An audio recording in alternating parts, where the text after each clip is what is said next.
Hi, friend. I just wanted to share with you a book that I used in yoga therapy training that had some great ideas for what to do when you have a degenerative disc disease. And so, what I was going to do is show you these postures and these moves and see if anything fits well with what the doctors are sharing with you, or it sounds like something that might make you feel better. But these were things that were recommended that we share with folks whenever they're diagnosed with that particular condition. So, the first one you can do is the hip opening series, and that is like one of my very favorite things to do. You can use a wall to press one leg up into as you lay on your back, but because of this space, I'm just going to show you just laying on the mat. And I'm thinking that you can still see me here, and I'm going to use a strap. So you can use a bathrobe belt, or you can use a necktie, or this is an official yoga strap. But you don't have to go out and buy anything. You can just use something that's long and can help you lift the leg up in the air.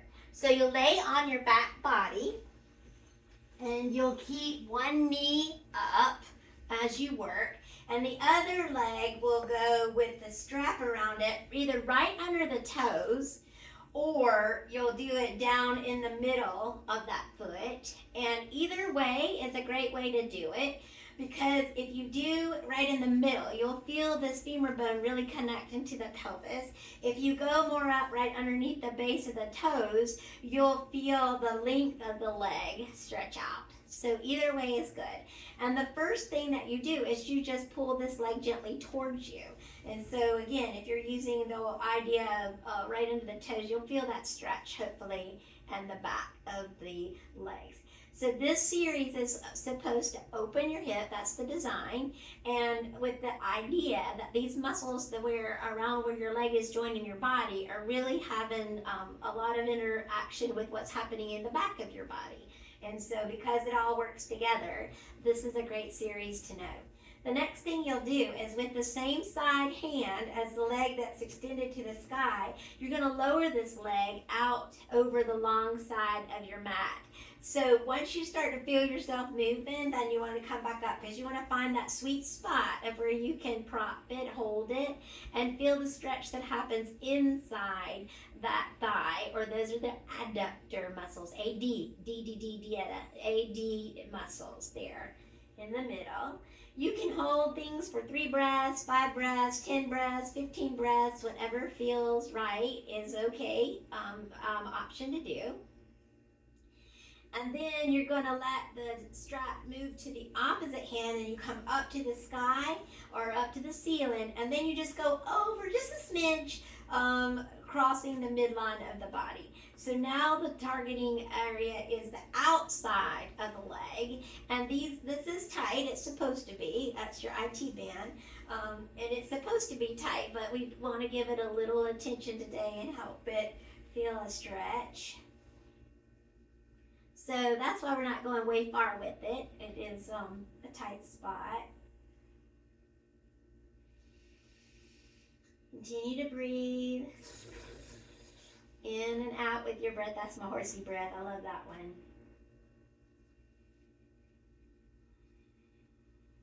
And then you'll come back up to the ceiling with it, and you'll let go of your strap or tie, and you'll pull this knee either behind the knee or with the shin. You'll pull it towards your body, and if you want to, you can extend the other leg at this point. If it's okay with your back, you're welcome to keep this opposite leg extended the whole time. It says totally what feels right.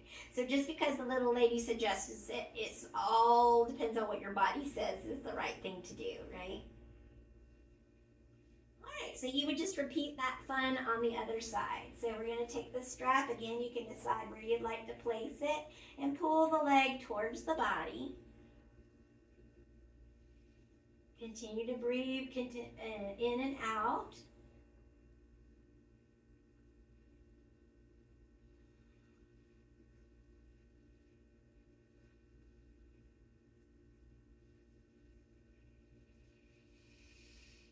And then you'll move it into the same side hand, right? You'll hold the straps with the same leg that's up in the air and you'll lower it out. And one side might have more movement or more stretch available than the other. So you're targeting the inside, the adductors, AD.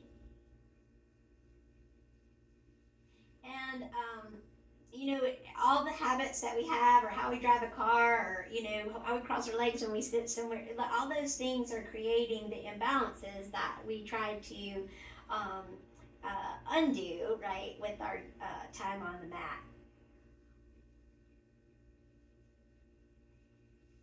And as we move now across the body and switch to the opposite side hands and target the outside of the leg, this moves into the abductors, AB. And you'll feel that stretch maybe in the outside of the leg, but whatever you feel, that's what you feel. And so you just spend time noticing and observing and not trying to set an expectation or trying to check off an item on a list. You're just really taking time to just see what is happening and what you feel in your own body. That process is called interoception.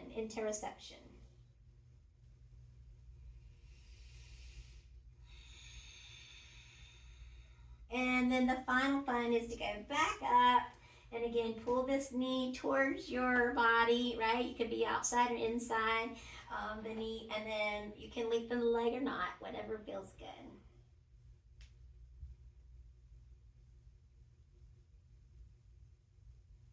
From here, you can roll over, all right? You maybe want to pull both knees in, rock and roll, poor man's massage.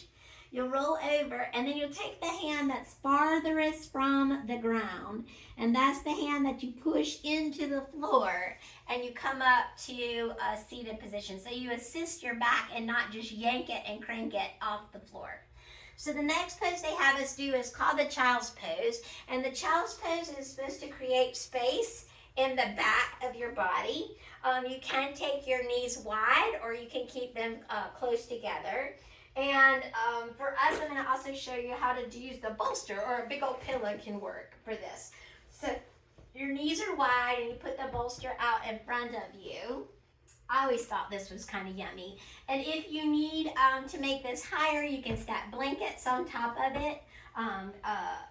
Or you can use two big old pillows, whatever you need to help yourself feel comfy. And then you're going to reach forward and over, and you're going to rest your body as you send your hips back, supporting the chest here in the child's pose.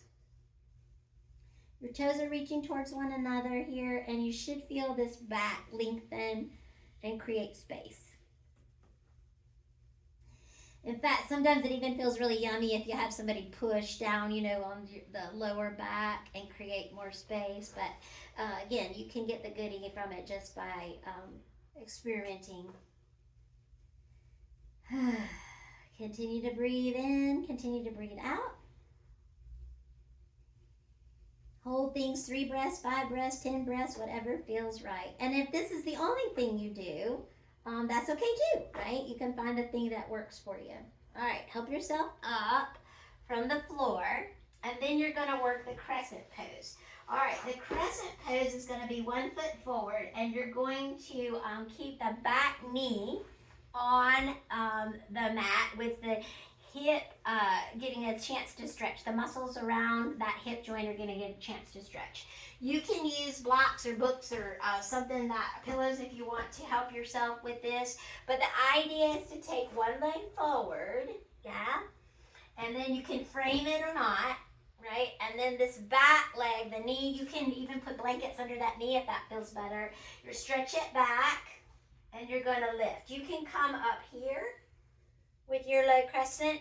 You can take hanging on to something, or reaching down to the floor is fine. Or you can even practice and challenge balance by lifting up with that crescent as well. And you breathe in and you breathe out. Keep your shoulders relaxed. If you start to feel them go up to your ears, you can take your hands out more like a V or more like goalposts, rolling the pinkies towards one another. From here, you would work the other side. So you bring your knees back side by side and you take your opposite leg forward and find where you want to support it on this side. You can find that you want to lean into those blocks again, or you can reach to the floor, or you can maybe feel more stable on this side and you want to try something you didn't try. Any of the above is a great way to get her done.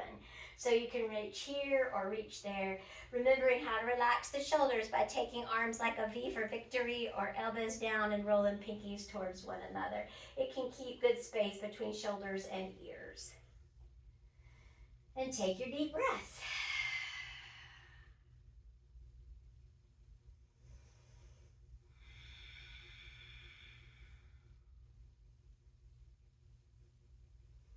All right, from low crescent, we will come to a table position where you take your hands to the mat and your knees under your hips. And then you'll take your toes into the floor and stretch your hips high. All right. And then you can stretch out your back, you can stretch out your legs, you can walk your dog, and find that forward fold by moving the paws of the dog together. Send the hips way back and walk your hands up your body to standing.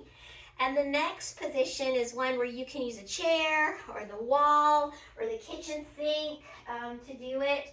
And this is called a half dog. And so this is a really great one to stretch out the back. I'll use the back of this chair again. I don't have a wall really close here. But your hands are reaching here as you walk your feet back and lengthen through the back of the body and lengthen through the legs. And you stretch, stretch, stretch, and create space as you breathe in and you breathe out. It might be a good one to do while your coffee or tea, is getting ready in the mornings.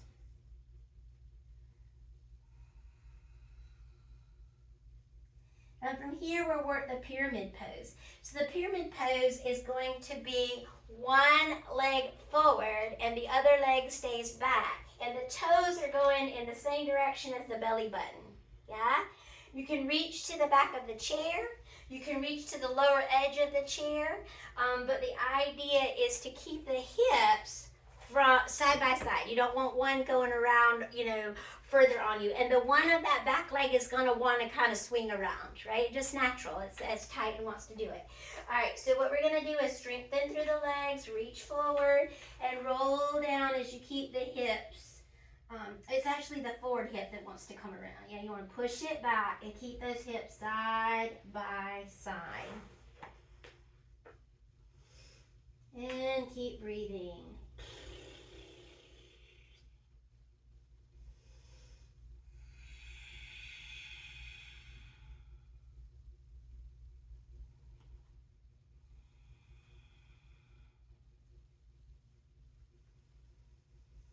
Holding things like we said, 3 breaths, 5 breaths, whatever feels good.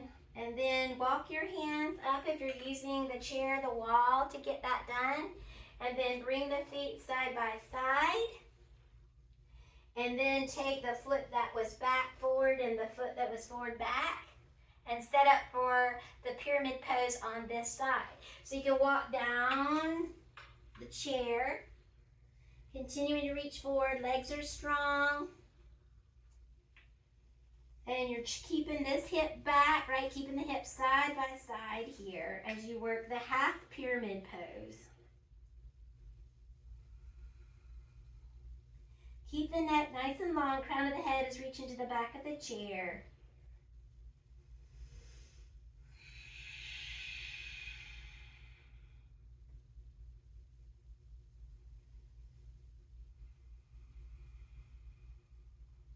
And then you can push yourself up nice and tall and bring the feet side by side. The next thing that the text recommends is mountain pose. And they ask that you can try it with a block. So the blocks that I have are thick. And if you have something thinner, that might be what you want for this. But you can put the block in between the thigh muscles, and this is going to help you keep those femur bones lined up side by side, those long leg bones, right?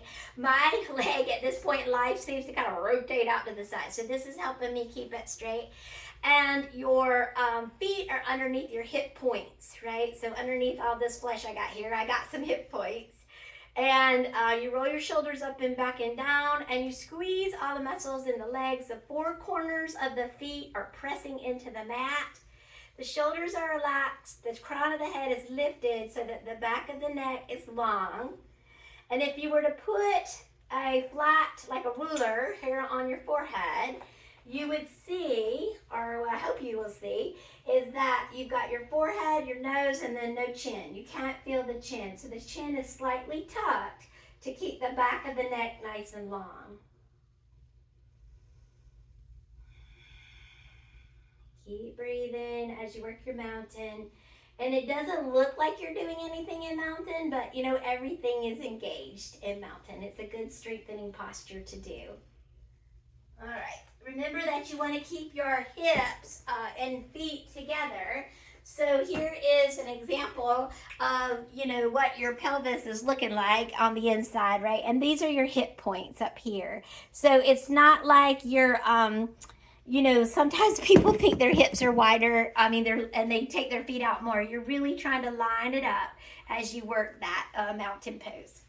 All right, then I'm going to show you this one with a chair. So you can use a chair, or I'll also show it to you standing, and you can use it both ways. This is called the triangle pose, and it truly is one of my very favorite ways to work, because when you do it, you're balancing, you're breathing, you're stretching, you're strengthening, you're getting it all done. So if you think about foods, right, that have a lot of bang for their buck, and you're really good at knowing about healthy food choices, the broccoli is like supposed to be that food that's really good for you. So this makes me think of having a serving of broccoli. So you're going to take your toes to the long side of the mat, and then you're going to take one toe underneath the chair, as I show you on the chair first.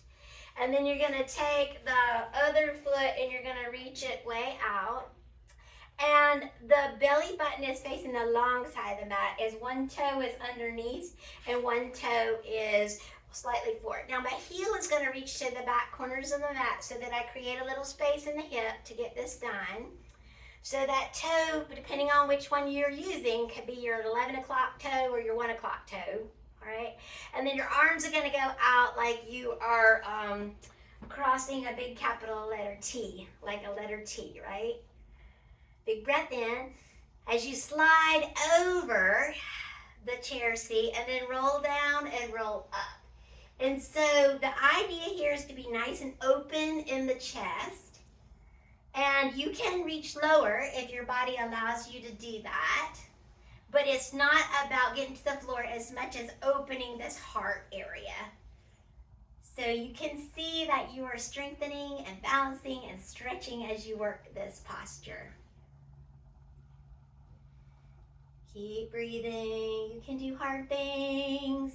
I'm sure you did 5 hard things before you even ate breakfast this morning, especially since you don't usually get your oatmeal till you're at work.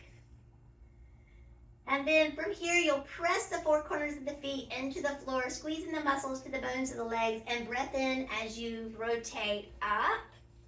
And then we'll move into what's called side angle. So side angle pose can be with the same footprint, but I'm going to show you how to use the chair. So you're going to support, you're going to have the knee under the ankle for this first, the side that we were working towards with our triangle.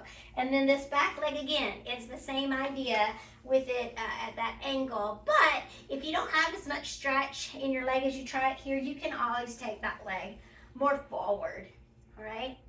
And for side angle pose, all right, you're going to take those arms out again like we had when we started the triangle. And this time you're going to take a forearm towards that thigh muscle, and the arm reaches high or at a diagonal. So there's a diagonal line from the fingertips all the way down the side of the body, all the way down the side of the leg, all the way to the outside edge of that back foot that's planted. Or you might find that you can take this arm up, right, and reach it towards the device, and that will put more work in the middle of the body. So this is going to help strengthen right? And this, we have these strong muscles in the middle. It's going to help so much with how much work the back is carrying. So breathing in and breathing out. There is even a third way to do it, but I think one of those two ways is pretty good in the chair. You can lower this hand down, right, and work the side angle here, but I think you'll find that you would work more in the middle if you keep it a little higher as you work in a chair. All right, let me peek at our book as you hold that a little bit longer, and then we'll do the reverse of that. All right, so the reverse of that is going to be from here, right, where you are, the hand that's high is going to come low, and the hand that is low is going to reach out and maybe crawl up to the ceiling. So the idea is you're twisting into this leg that's bent. So I'll reach down low, or actually I'll pull my bolster over here so I can reach down low. And then I will reach a hand out and then spider crawl it up to the sky. If you start to feel like you're really choppy with your breath, then you want to back out of it a little bit, but find where you can twist into this pose. And it's revolve side angle. And breathe. Weight is still pressing into the four corners of the feet.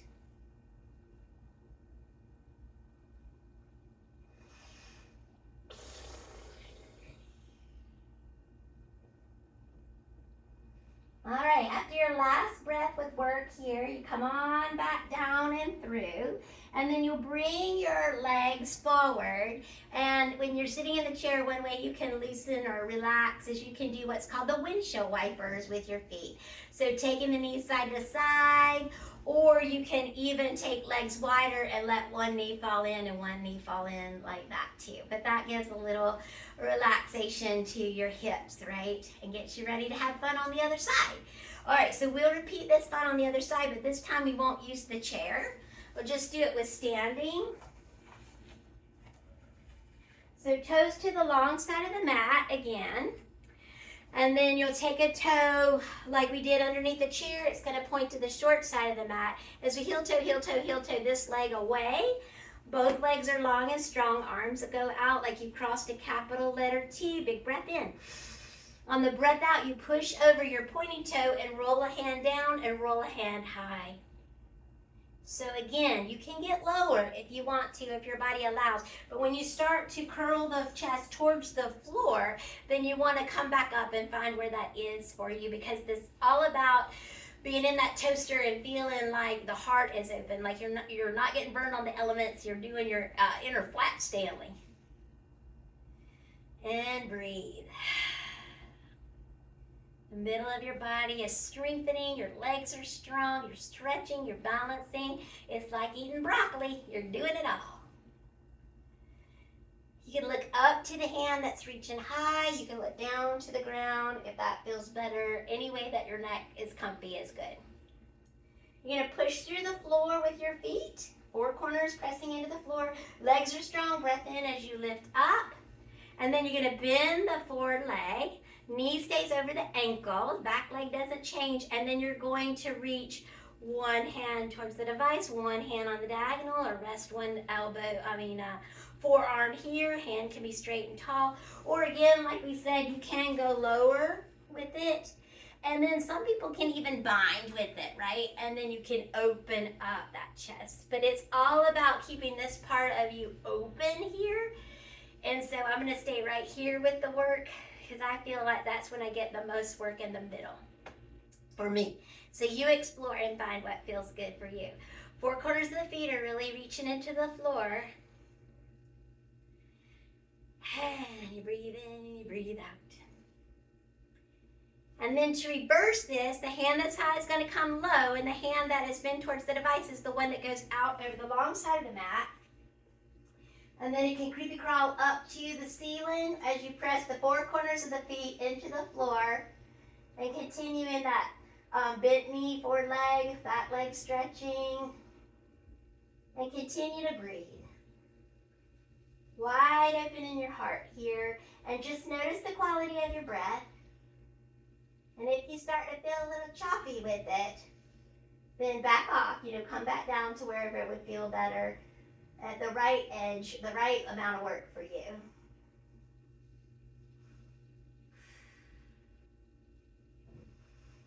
Breathing in and breathing out. And the hand that's high comes low, and you can bring yourself around. Toes on the railroad tracks, fists to the hips, and then reach up, up, up. All right, you can channel your inner Wonder Woman or your inner Superman. As you come to standing pose, it's called the power pose. And then we'll do warrior one. Warrior one, you can use a chair or you can be freestanding with it.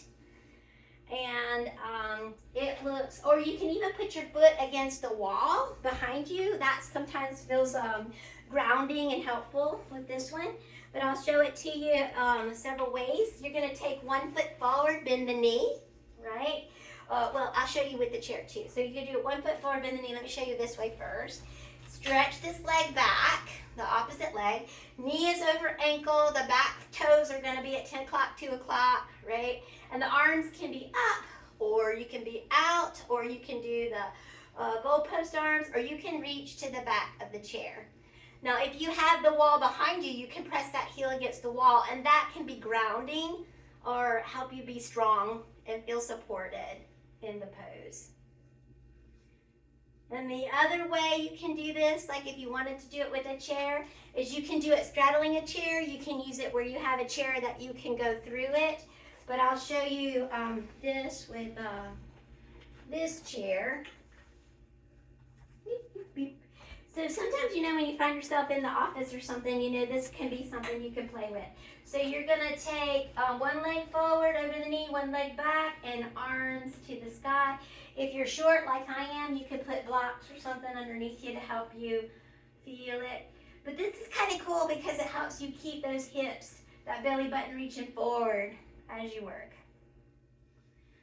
Some people go, yeah, you know, poo the work on a chair, like they don't think it's challenging, but sometimes I find that chair work is actually helping you do the pose in a more quality way, and therefore you get more goodie out of it. Even if your pride or your ego feels a little bruised in trying it at first.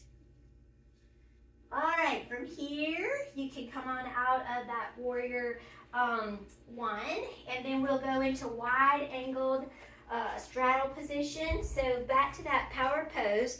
And you can have, they have a block that they use in our description in this text, but you don't have to. And this can be legs nice and wide, hips to, hands to your hips, fists to your hips, and the crown of the head reaches towards the device. And it can even reach down low, like you can reach your head towards the floor. So you're folded here, and you're also getting a stretch to the insides of the legs. And folding in yoga is a very calming experience. It's supposed to be the energetic effect of folding is to feel calm and peace. All right, from here we'll heel toe back up. She does a figure 4 stretch, and then she does rest. So figure 4 stretch, you can do in a chair. You don't have to do it on the floor, but I'll show you on the floor, and then you can adapt it to the chair. But you're just going to take an ankle over a knee, yeah, and then you're going to pull the knee, that leg into the body, and you'll feel that hip get some opportunity to stretch. You can try this in the pool. It's really cool to stand on this leg, right, and do your ankle over, and you can feel the water support you. I like that version of figure 4. Or again, you can be, here, we'll roll over to the side, press into the floor, and come up so that you can see you could do it seated, where you take the ankle over the knee, and then however close you scooch the hips to your heel, you can adjust the stretch for the hip. And then you can also do this seated in the chair, where you're just one foot on the floor and the other one crosses over the knee, right?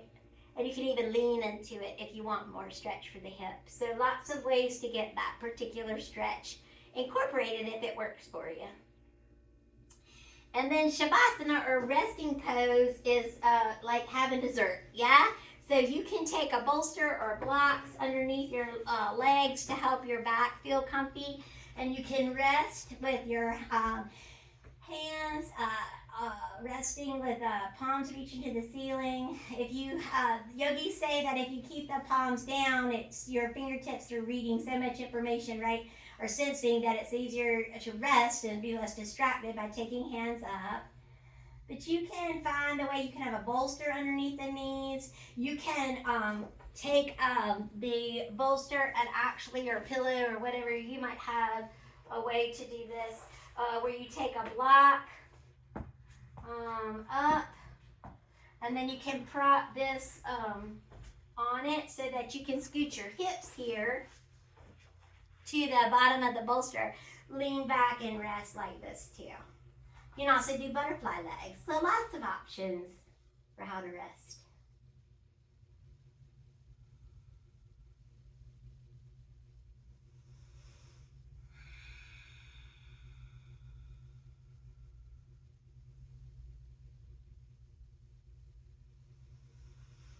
Now, when you rest, you just rest for as long as you would like to rest, right? You can do a 2-minute shavasana, a minute shavasana. You can do a 10-minute, 15-minute, half an hour shavasana. Whatever feels right is the right choice for you. How your time help, maybe shapes how much time you can rest. But do take time at the end of the work to rest, because that's when, just like when you get in the shower and all of a sudden you have great ideas, you really, when you go to resting time, you start to assimilate all the good work that you've chosen to do. So again, this comes from the book called Yoga for Happy Backs, and it's got lots of great ideas, including this particular design for degenerative disc disease. So I hope that's helpful, friend. I miss you, and I look forward to when we can be breathing the same air together again. Have a great day. Namaste.